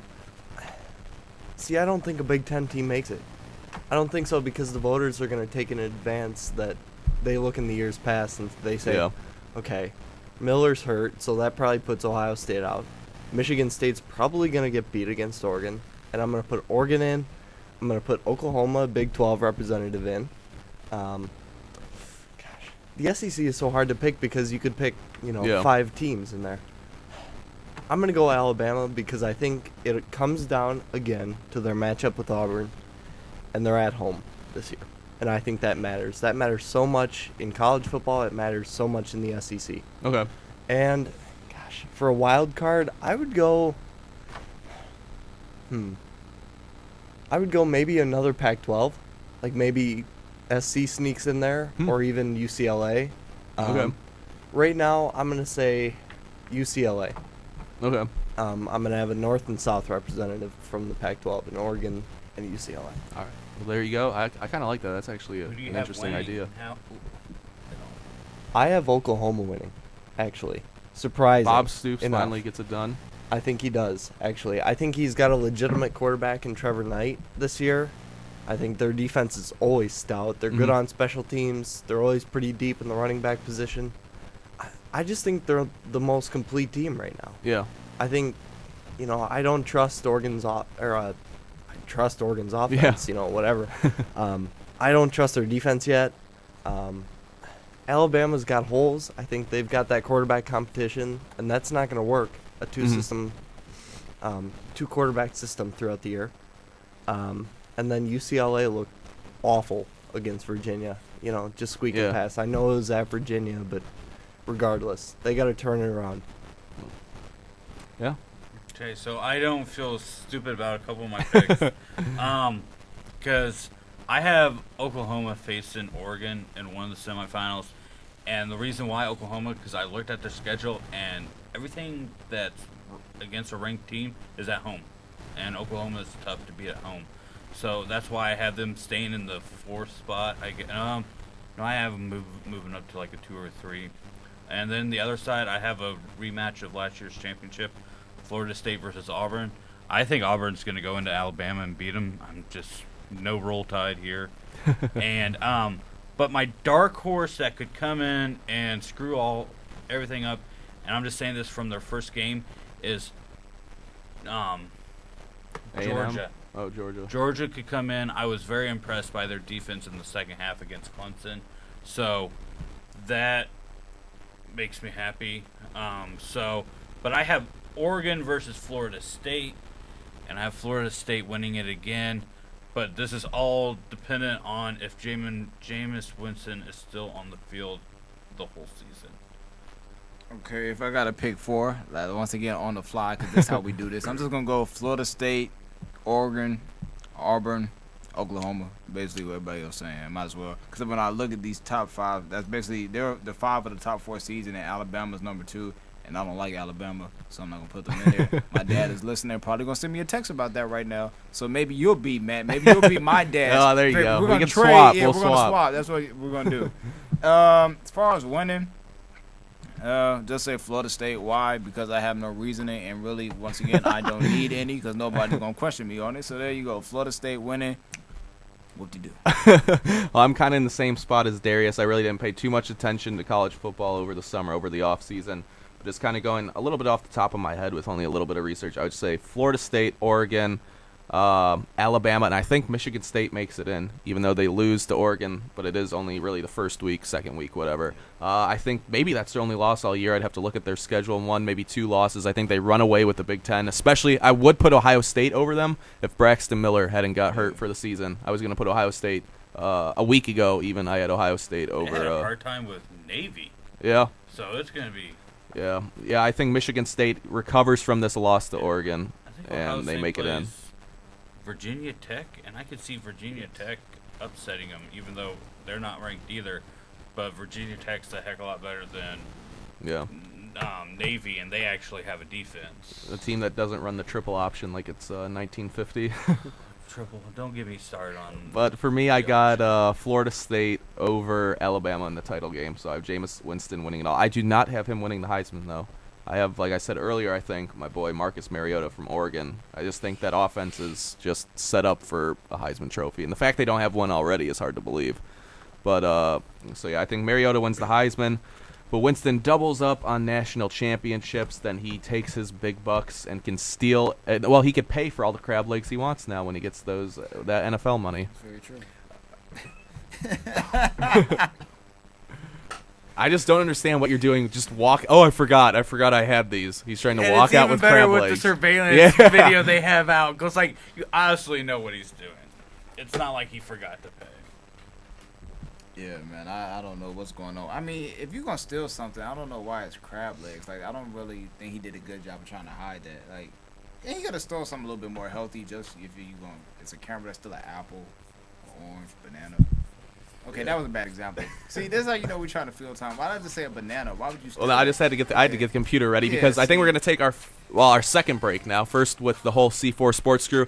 On the other side of this break, because we've passed the hour mark, it's going to be Mr. Adam Feiner giving us the summer recap of Western Illinois baseball. We already did football, so now Adam gets to fill us in on what went down this summer while we were all away back home on summer break. So you're listening to C4 Sports right here on 88.3 The Dog.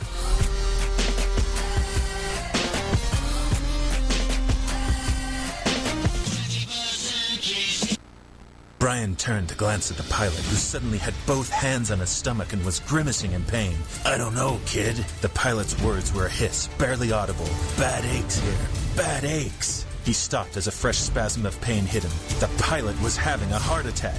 Brian saw the pilot slam into the seat one more time. One more awful time he slammed back into the seat, and his right leg jerked, pulling the plane to the side. Brian was sitting in a bush plane roaring 7,000 feet above the northern wilderness with a pilot who had suffered a massive heart attack and who was either dead or in something close to a coma. He was alone.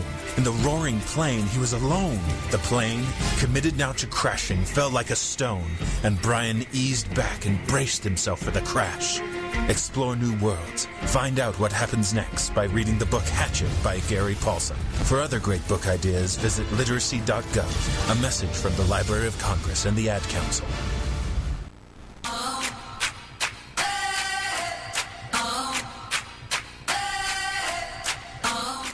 All right, welcome back to C4 Sports. My name is Adam Feiner, at NobodyFeiner on Twitter.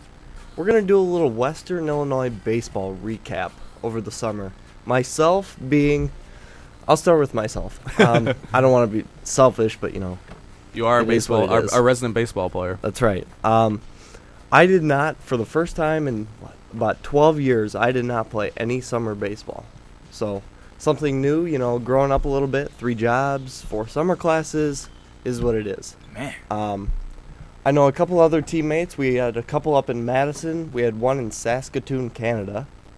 And And then we had a couple down in Quincy playing for the Quincy Gems, and they were winners of the Prospect League Championship with 2 Western Illinois players, Adam McGinnis at catcher and Preston Church pitching in the championship game for the Prospect League.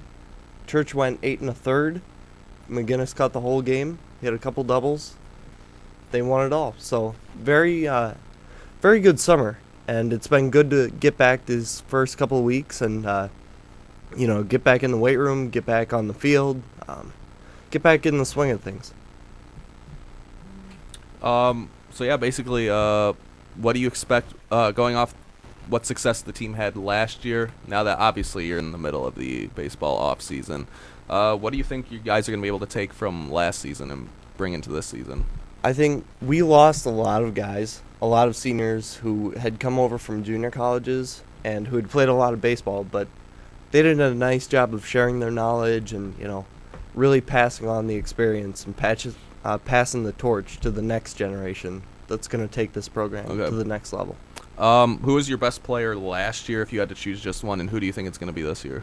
Oh, gosh. Well, you could do a pitcher and a fielder if you need to. Probably our best pitcher last year he'll be returning is Aaron Michael. He's about, I don't want to guess on his height, but he's about 5'8", 165. But lefty, throws hard, ultra competitive. I would say he was our best pitcher last year. He's returning this year as a junior. And I would say on the offensive side last year, he's our student assistant this year, Neil DeCook, who played right field for us. Just getting on base, had good wheel so he could steal bases, hit for power, hit to the gap, or hit singles, whatever situation he was in, he was always getting the job done for us. So, I guess what do you see for this season? Who do you think is going to step up to fill the seniors' place? We have a couple very nice freshmen that came in, and I'm not sure. It's just a little too early for me to call starting spots and such, but we're very talented. I would say we're almost as talented, if not more talented, than last year's team, but the experience is what might hinder us a little bit, but that just comes with playing more baseball at this level. So I guess just for me to get a picture, what are you guys doing at this point in time with the second week of school? All right. We are lifting on Sundays, Tuesdays, and Thursdays, and we're practicing from 3 to 6 or 3 to 5, depending on if we lift or not. Yeah. We'll get up tomorrow, Saturday at 9 a.m. We'll have a 2-hour workout, and then we'll have a fall league game on Sunday. And we'll be at the field at 9, go through a long pregame. Game starts at 12. Come on out if you're doing nothing. Yeah. And then we'll lift afterwards. So just kind of getting back into the grind of the season, strengthening our bodies, getting back into baseball,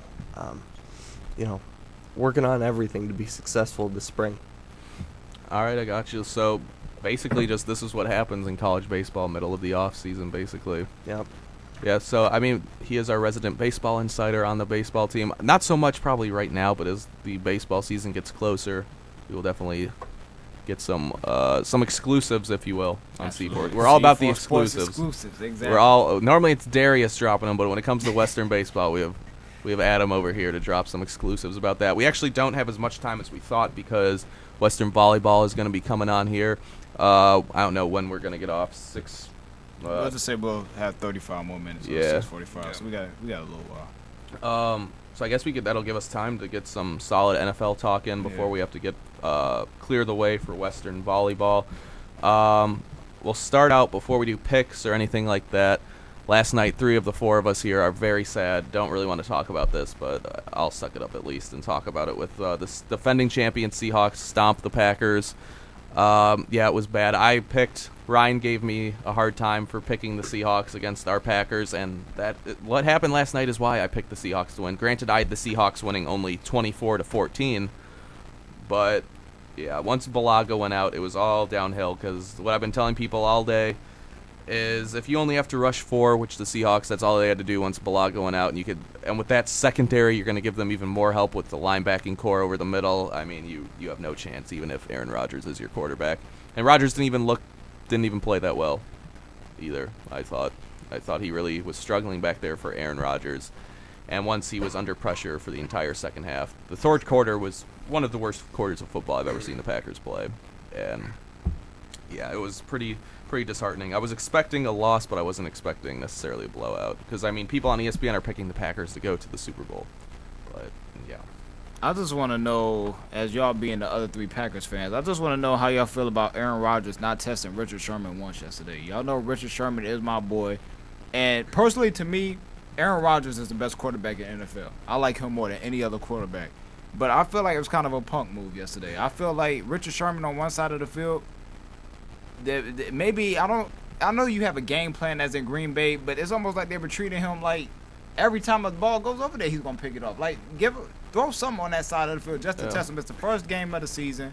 I mean, what can you lose? You might lose a game. Well, they threw to the side. It was just he covered, because of how the way the Seahawks play defense, he covers the outside receiver on that left-hand side, and every single play, that was Jarrett Boykin, who's like the number 4 receiver for Green Bay. That's why they didn't throw to him once. Man, I feel like Boykin would have got some passes somewhere if they played somebody else. Test Richard Sherman if why not? I mean, I would have liked to see Nelson or Cobb over there. I mean, but they had Nelson playing on the left wide out and Cobb they in the switched slot. It up, man. And I'm glad you said this because I heard this in the preview of NBC. You can take it who it was. They were talking to Hines Ward, great wide receiver. Yeah. They were talking about Richard Sherman. Is he the best? Is he cornerback or just corner? Corner. Is he the best corner? And Hines Ward said no. The same thing. He stays on his side of the field. It's like you can only be the best if you I agree guard with the that. best. And you know what? I don't think it was Rodgers scared of Sherman. Put your number 4 and keep him over there. Because guess what? You can worry about the left hand. Yeah, I thought that was pretty smart, actually. And Why do that? Sherman to defend somebody that is worth something. If Cobb or Nelson came over to the right-hand side, why would you do that when you know he's going to stay on the right-hand side, and that's it? But see, I disagree with that. I think that's what makes Richard Sherman the best is because he shut down the whole side of a field. It's not a natural part of your game plan to not play on one side of a whole field. I don't care what receiver is over there. If you don't pass the ball or throw anything to that side, that's messing up actually your offense more than it's messing up. Well, I think it kind of goes back to say they have Richard Sherman and he gets hurt and you have to bring in some rookie. You're going to just throw it at the rookie 90% of the time. It's kind of the same kind of idea. If you know where Richard Sherman's going to be, why throw it there? Why they actually threw it? Who was on Jordy Nelson? I forgot the guy's name. I mean, he had a good game. He had the pick. Yeah, granted, it kind of went right to his hands because Nelson dropped it. But I mean, he played well. But still, I mean, if you're Richard Sherman's not going to line up on Cobb and Nelson, and he's going to line up on Jarrett Boykin. I want to see that. I want to see him go to the left side of the field. It's just you look at all the other. I want to see. I think he can do it, and I think he would be awesome at it. I just want to. I want to see it. Well, look at the other 2 guys that are kind of competing with him for top corner. You got Patrick Patterson, who's now I think the highest paid corner, and then Darrelle Revis. And these are guys who especially Patterson for me is my favorite. I think he's the best because he's had those great battles against Calvin Johnson one-on-one. And you watch them; they're glued to Calvin Johnson. They're glued to whoever the entire game. And I understand you can't really knock Sherman for it. It's Seattle's and game it's plan. The system, yeah, it's their system. But I want to know if Sherman in the background is saying, "Hey, I want to guard." It's just you look at those cornerbacks like Deion Sanders, all the greats. They're like, I wanted that one-on-one matchup. I think Jerry as a competitor, you do want to match up with that number 1 guy. And I can understand why y'all say y'all would want Sherman to match up against, the bigger receivers, like the big-time receivers. I agree with that. Not all the time. At least some of the time. Once in a while, when you know that... Or if it's a big-time situation, if they're driving, game, if Green Bay had the chance to win at the end, and Sherman's going to stay on the right-hand side of the field. If I'm looking at TV, he's always on the right-hand side. It's left if you look defense side. But I want to see him go over and say, hey, step off. Yeah. I want Nelson. I want Cobb. Or I want Calvin Johnson. I don't think they even play this year. I got you. But I want that top player because he's going to beat us. These guys are going to help out. But this guy's going to be the main one that beats us, and I want to shut him down. I'm going to see him do that. But see, the reason I feel like he doesn't have to do that is because the way he plays has proven to work. Because you mentioned Patterson and Revis, they don't have a ring. So clearly, whatever Richard Sherman in Seattle is doing is working because they have a Super Bowl. I mean, So, I especially mean, if you're gonna go football, that's a huge team accolade. That is an Well, amazing it is, team, but I mean, it's and- still their system is working. So Insane. Yeah, so their he, system is So he don't working, have yeah. to change nothing that he's doing Yeah. because it's obviously working. So, but I feel like if as a quarterback, just as much as Sherman should want to guard the Yeah. big time receivers, quarterback should want to test them. Yeah. If I'm going I against thought somebody, they were with the whole new penalty system. Yeah. I thought they were because that's what everybody was banking on. It's like, Yeah. is Roger going to test Sherman to see if he's going to keep his hands off? Yeah, I'm a little surprised they didn't, but I understand why they didn't. Just because of Jared Boyd. Because McCarthy came in with Yeah. his plan. It was like, he's not going to be a factor at all. but see, I feel like that ends up messing up your offense more than it ends up taking him out the game. What I didn't like about the Packers, they were just too committed to the run, and I understand you need to develop the run game, but by And the I second like half, how Lacey started the game. Yeah, that first well, drive. then he got a concussion. Yeah, well. Yeah, but I didn't like the game plan they had in general going into it. It wasn't really the way they are made to play. And I think the Packers receiving core is a little overrated. I love Jordy Nelson. He's my team white boy and everything, but I think he's a bit overrated. I think Aaron Rodgers can make him look better than he does, especially with that little back shoulder fade and all that. But I don't know. This isn't the 2010 Packers receiving core that we have on our team. No, Jennings isn't there. Driver's not there. Yeah. James Jones isn't there. I think actually you pointed out the receiving core. I really like James Jones because he had hands. Yeah, same here. You'd go to him on third down. He's in Oakland now. Yep. You can't help that. You got to work with what you got. If Boykin develops into that third or four receiver, Yeah. that's fine. But going back to your point, Darius, I totally understand what you're saying. Why would you totally eliminate one side of the field? Mm-hmm. It just doesn't make sense. Even if that is your game plan, you're going to say, all right, we're not going to let Sherman impact the game with an interception or deflections or have him get in our heads. I think that's just stupid because he's already in your head. Exactly. Yeah. He's already into your game plan. You're just going to play one side of the field, and then the Seahawks trust Maxwell or Chancellor or Thomas over the Right. top to guard that side. You're already taking out one side and saying, okay, one guy's got this side of the field. Now the other 10 can guard at least half, and they're Exactly. NFL players. Right. I don't like how teams attack it. Yeah. I think, make him prove it. Exactly. I was talking about it today with a friend. Make him prove that he's the best corner. Yeah. Because there's always the argument, is Patrick Peterson better? Revis, Browner, all these guys getting in there. Joe Hayden. Mm-hmm. Make him prove it. And the killer instinct, I think Sherman, if he was asked, like, okay, you're going to go on the opposite side from what you're playing, I think he'd go over there. Yeah. I don't think he's scared to go over there. It's not like, I don't think he makes it public. He trusts the system he's in, that he's just going to stay on this side, and that's what the D coordinator calls, and that's what he's going to do. He doesn't make it public that I want to go guard the best receiver on the other team. Exactly. He just stays the course, and it obviously worked Yeah. out last year. Yeah. Yeah, I don't think he'd be scared. I think he'd do it if he could. But, I mean, you'll never know because I don't think it'll happen with the system. That's kind of the point I was trying to make. I'm not trying to call him out. But I just said that's why I would take a guy like a... I would like to see Yeah, I would too. I would like to see that. But I don't think it'll happen because clearly the Seahawks' defensive system as a whole works very well. Who are they playing next week? Don't they have a decent team? who Seattle. The Seahawks. I'm not sure. at San Diego Chargers. Okay, That's gonna that'll be be a good game. that's a good offense at least San Diego has. Yeah, they should still win that one though. I think the Seahawks Yeah, should they still should. win. But the Packers, I know we have the Jets, I believe. Jets at home. Yeah, we should win that game. Definitely should win that. Should. That's going to be, there we go. All right, so we go from one extreme to kind of the other. That's going to be our judge of our team right there. Because if we don't play well against the Jets, then And Geno Smith. I'm very, very Geno worried. Smith beat y'all, then there's a lot of reflection that needs to take place. So yeah, do you want to start with the game predictions that we have, or do the whole entire league? We could Let's just do league. Yeah, just we in could go with case. the league. Yeah. All right, Darius, start us off with your playoff teams. Playoff teams. Oh man, I'm just gonna go with division winners because I didn't even plan out wild card right now. So let's see, division winners. Of course, New England, Cincinnati, the Colts, Denver Broncos. In the NFC, I got Seattle, the Saints. Sadly, I have the Bears. I really wanted to pick the Packers, but just the way the schedule looks and everything, and the Bears definitely. I like the two receivers. I like Jeffrey and I Yeah. like Marshall. Forte is good. Martellus Bennett, sadly, is good now. After he leaves Dallas, he wants to have a nice career. So I got the Bears. And then NFC East, I don't want to be that guy that picks my team to win the division because it sounds like fandom. But when you look at the rest of the teams, the only other competition I see is Philadelphia repeating. Yeah. And so, I know, Matt, that you're going to make me pick a team today because you don't let me just get off. We don't do that. You know, forget it. I'm just going to pick Dallas. We're going to end up, at best, we're going to be 8-8. I want to take that back right now, but too late. I already said it. Forget it. Dallas, just whatever. But we're not going to win the division. I don't know who's going to win it. I know it won't be us, but I don't know who else to pick right now. So I'm just going to go with Dallas. But guaranteed that we won't win. So, yeah.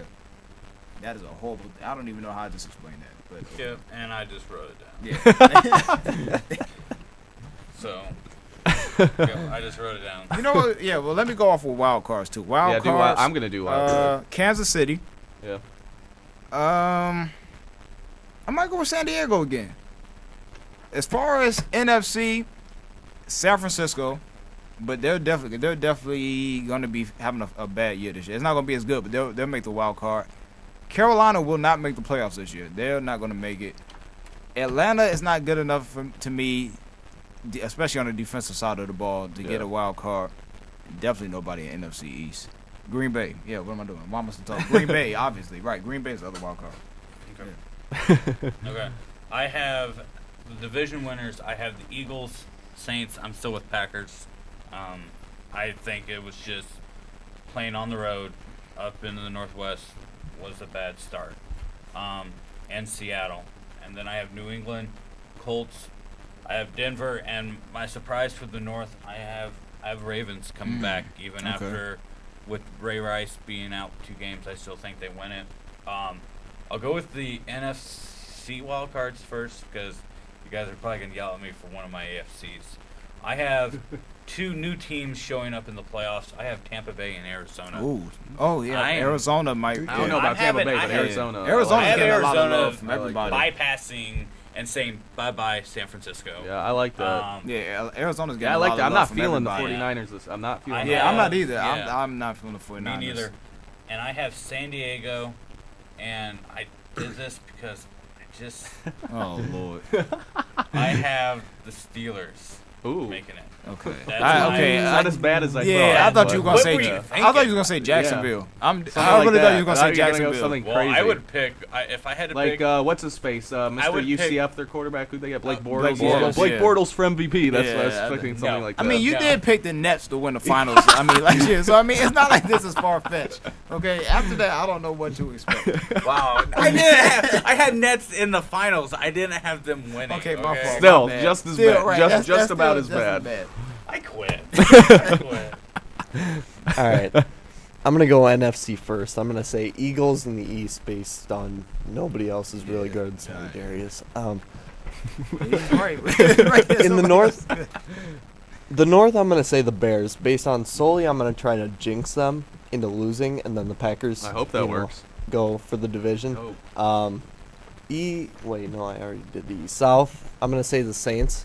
There's a weird statistic out there that, like, no South champ repeats or whatever. I don't think Carolina's as good. They lost all their weapons. they did. That's an Yeah. ESPN statistic right there. All this Yeah. stuff like when Teddy Roosevelt was president, this team won. ESPN So comes up yeah, with the dumbest stats. The last person to breathe and make a layup Yeah. while turning his back was Yeah. Michael Jordan. Yeah. Oh, Russell Westbrook, the second player to do that. Yeah. Like, who cares? They're like, okay, my fault. I ain't even mean to. No, you knew where I was going. Yeah, you knew what yeah. I was saying. All right. in the West, I'm going to go with Seattle. And then the 2 wild cards are kind of tricky. I do like the Arizona pick.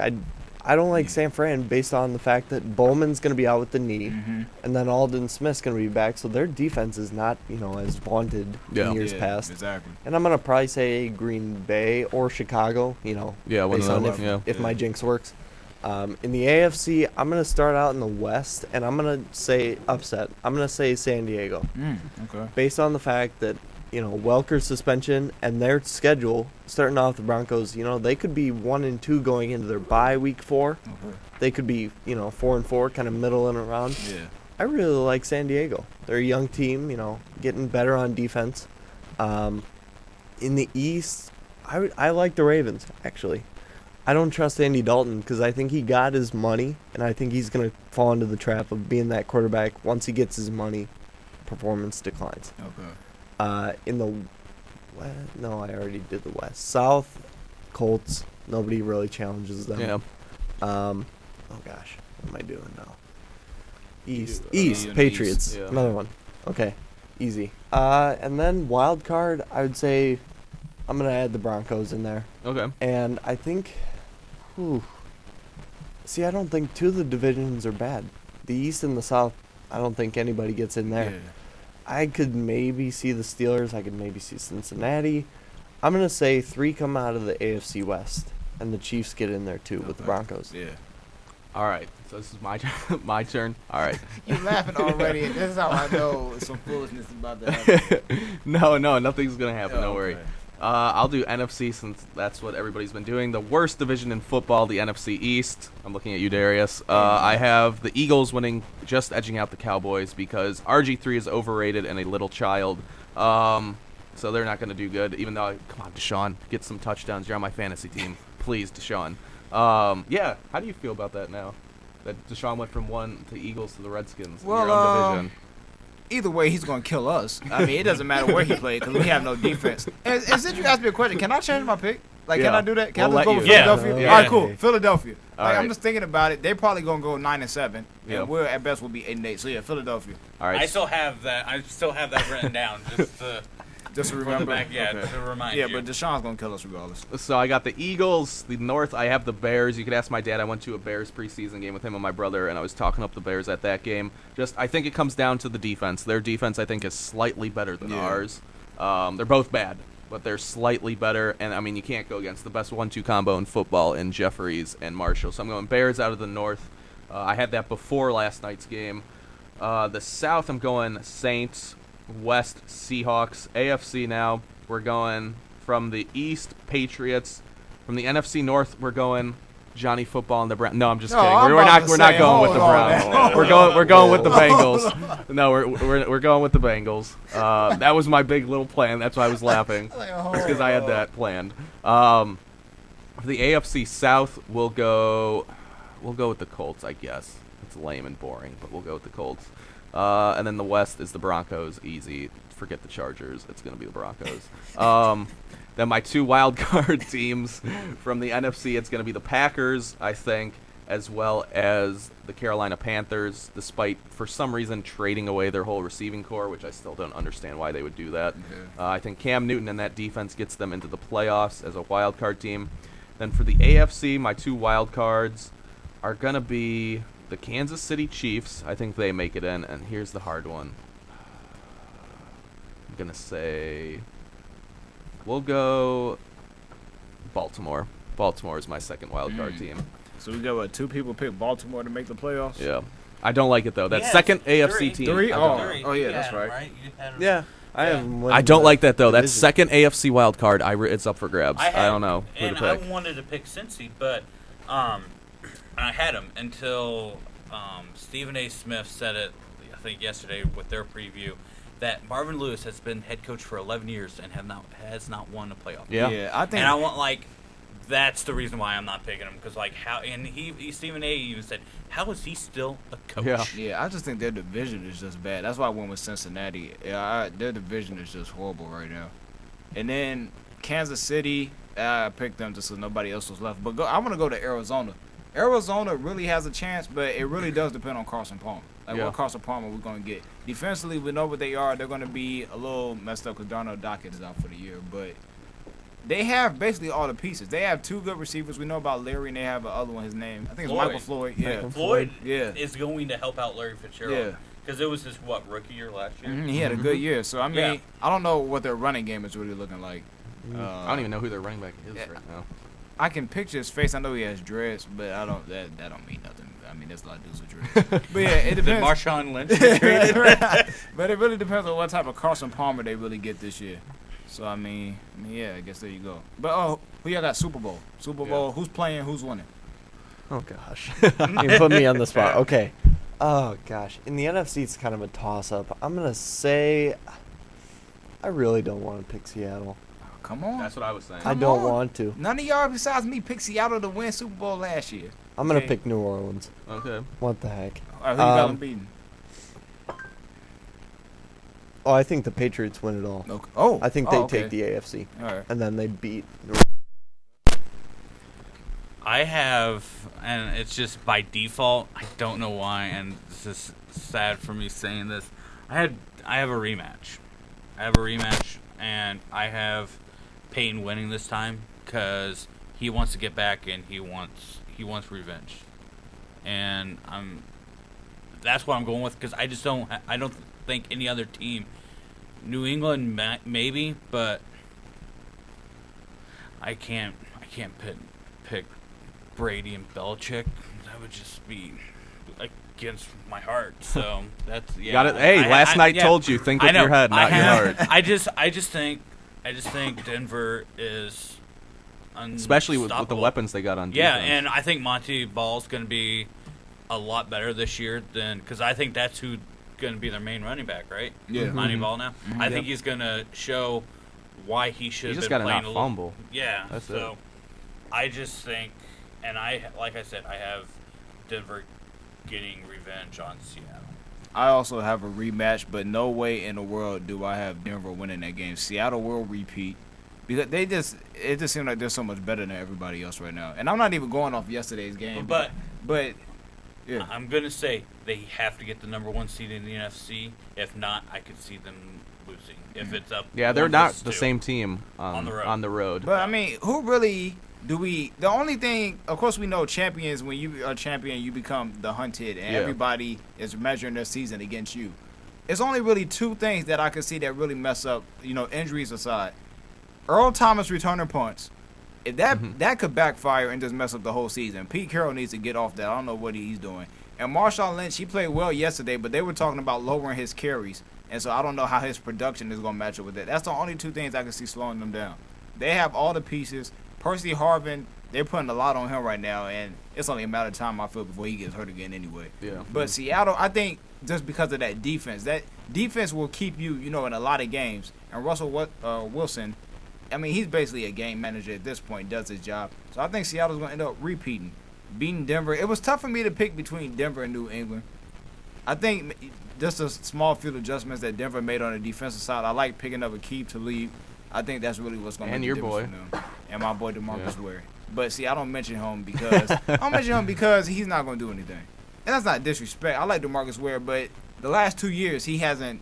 He's old. Yeah, the injuries are really taking a toll on him. So yeah, I mean, he's more of just a face right now. I hope he's successful, but I just don't see it happening. I'm kind of in the same boat as all of you. I actually think we're going to see a really good playoffs.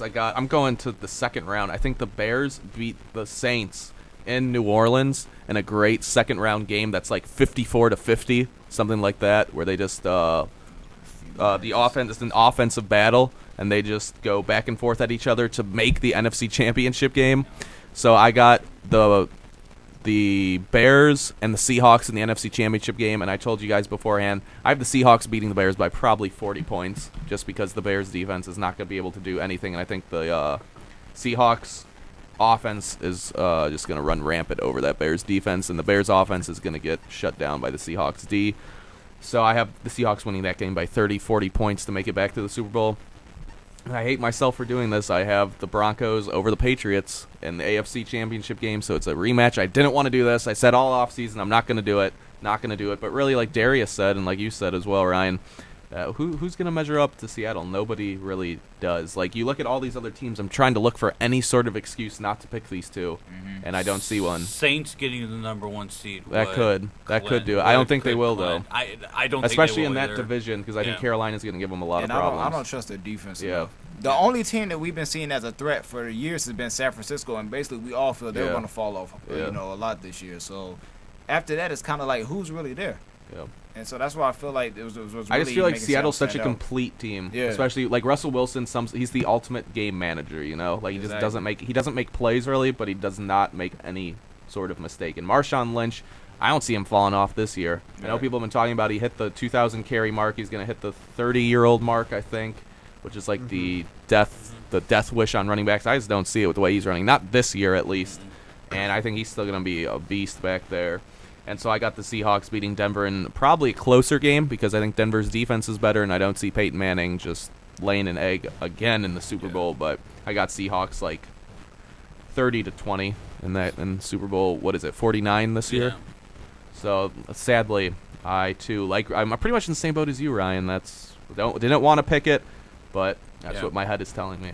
Yeah. So since we're still waiting and why the phone hasn't rang yet, I have a couple questions for football. Just since we're still talking about it, goes like, what's the record for the Raiders? The this year? Raiders. I'm just asking just because Yeah, of I'm all trying the to think stuff- about who's on their team. all the stuff. I mean, they got Drew. They picked up James Jones. Yeah, they had Matt Schaub, who's not going to Matt start. Schaub, but Not going to Carr's start. going to start. Drew is going to be the running back. I mean, I'm expecting a little bit better season. I just want to know with all their off-season, they got what, Tuck from? Yeah, they did. They got some defensive help. They got Justin Tuck. Yeah, 6-10. 6-10. That's literally what I was going to say. 6 wins for them. Just under 500. They're threatened to make 500. They don't do it because they're the Raiders. 4-12. Their coach gets fired. Their coach gets fired. I say about 6 or. I might go up to 7, maybe. Maybe. Depends okay. on Yeah. how they look the first I like year. their offense. I do like the Yeah. offense. They I have wanna James Jones from Green Bay as well. Yeah, He's I in said Oakland. that. Oh, you did? Yeah. My bad. Didn't think you said that. Another one. Let's. Whoopsies. What rookie quarterback will start first? Manziel or Bortles? Yeah, Blake Bortles. I like Manziel more. This season, or will both of them sit out till next year? No, I think they'll both start at This some season. point, but Blake Bortles is going to start like that. Yeah. Because Blake Bortles is NFL ready. Johnny Manziel is the ultimate wild card, I think. Like, I think there's going to be such a clamoring for Manziel that he's Yeah. going to end up starting first. And plus, Chad Henne isn't, yeah. awful. I mean, he's bad, but not awful. Hey, I remember when he was at Michigan. I liked him when I he was did at too. him and Mike Hart. Yeah, Mike Yeah. Hart. What happened to him? Yeah, what did happen? I have no idea. I know one day he was on the Colts, the next day I never heard of him again. I don't know what he's been doing. I think he's a running back coach in Michigan. I think so. Okay. Yeah. Well, he was a Heisman candidate when he was there, I think, twice. Yeah. Any bold statements of MVP? That's tough. That's a tough I one. know everybody from back where I'm from is saying Jay Cutler right now. Well, that's stupid. Whoa. That's Somebody's drinking the. No, that's the word around Naperville and basically the Chicagoland area is Jay Cutler is winning MVP.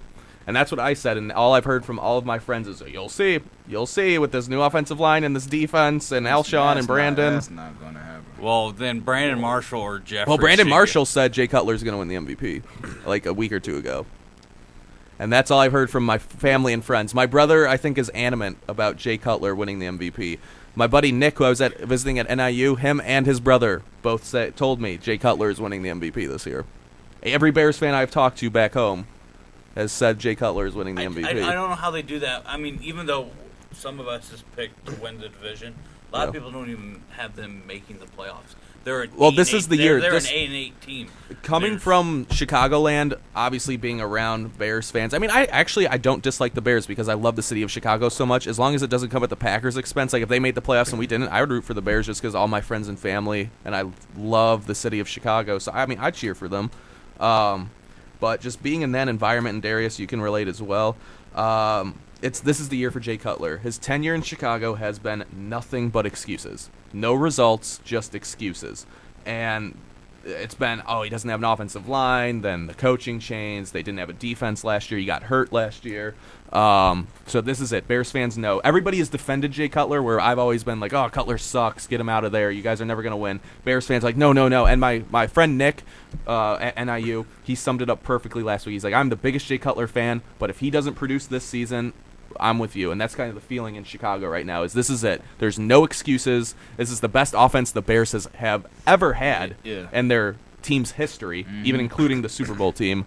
And so if he doesn't produce this year, then you're going to see him out of Chicago. Bears fans will just clamor Trestman, and I can tell you from living in Chicago, around Chicago, that's what the feeling is right they now. They have all the pieces offensively, all of them. I know what you're saying. It's just hard for me to fathom by how he's played. Yeah, I don't think he's going to win the And MVP. I'm just telling you what Chicago is There's saying right three now. other there's a lot of quarterbacks I would put ahead of him. Oh, I think he's top 10, but yeah, but there's three that are saying like, he's if not they're Aaron here in the Rodgers, Chicago Brady. area, Yeah. I want there's three quarterbacks Yeah. are saying like no. There's people that are saying that Andrew, Well, I think Andrew Luck yeah. could win. I'm not saying they say he's necessarily better. They just think the system and the pieces around him are going to lead to an MVP season. I have no idea who. I'm not going to make an MVP pick because with having the same people go to the Super Bowl, and I don't see either. Well, I don't think Peyton's going to repeat as MVP. No. So I mean, this could be one of them weird years where Tom Brady just magically wins it, and then they still lose in like the conference championship game. So maybe that's what happens. Did you see running back AP? No, the Or, team's too Nah, bad. yeah, The team is he- too yeah, bad, he's and he's not getting winning. old. Charles McCoy. Do you Well, see? for me, I was going to say if I had to choose one now, off the top of my head, I might change this next week if I look into it. Calvin Johnson, just because I think the Lions, a lot of people on ESPN are picking them to win the NFC North. or making and- wild card. yeah. I've seen. Man, I want forgot like I all had about Detroit. Yeah, so I would say Calvin Johnson, like he's had years where he could people have are won the saying MVP 10 and he to 6, didn't. 10 and 6 Yeah. season. I can see them. I can see So them I going think 10 I to would 6. say Calvin Johnson just because I think this is the year people are like, oh, Matt Stafford's not that good, and wow, Calvin Johnson's really that good. And I think he has a big year, and Matt Stafford has a poor year, and I guess Calvin Johnson wins it. That would be Reggie my pick. Bush had a nice year last year. If he can stay healthy, that's a good piece to have.